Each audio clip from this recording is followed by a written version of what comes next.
পানীয় জল, রাস্তা ও বিদ্যুতের দাবিতে শবরুম আগরতলা ৮ নং জাতীয় সড়ক অবরোধ করলে এলাকাবাসীরা। ঘটনা শবরুম মহকুমার জলেফা বাজার এলাকায়। দীর্ঘদিন যাবত পানীয় জল সহ রাস্তা ও বিদ্যুতের সংকটে ভুগছেন পশ্চিম জলেফা গ্রাম পঞ্চায়েতের হাইস্কুল পাড়া এলাকার বাসিন্দারা।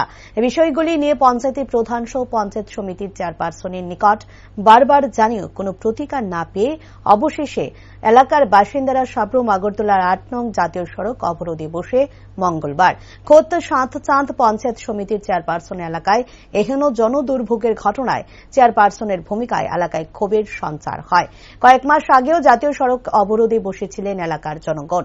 সে সময়ও প্রশাসনের আশ্বাসে অবরোধকারীরা অবরোধ প্রত্যাহার করেন, কিন্তু এলাকাবাসীদের দুর্ভোগ কোনো অংশেই কমেনি। এখন দেখার বিষয় কবে নাগাদ পশ্চিম জলেফা গ্রাম পঞ্চায়েতের হাইস্কুল পাড়া এলাকার জনগণের দুর্ভোগ লাঘব হয়।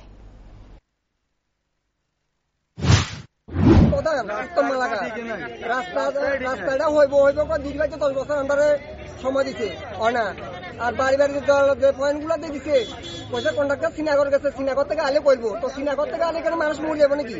এই আমরা জনগণটা পাত্তা দেয় না। এলাকার প্রধান কে কাজ করাইতেছে? এই কাজ বলে কন্ট্রাক্টরে করে, কন্ট্রাক্টর দোয়া যায়, আমরা জিজ্ঞাসা করি, প্রতিবাদ করি। কন্ট্রাক্টর হাইও কন্ট্রাক্টর খালি কোন কন্ট্রাক্টর, কোন ঠিকাদার কাজ করছে? কোন ঠিকাদারের নামও কেন আমরা প্রধানের নামও কেন? আর প্রধান জনগণটা পাত্তাই দেয় না। প্রধান বলতে আমরা একা 100 প্রধান জনগণ মেম্বারও পাত্তা দেয় না। একটা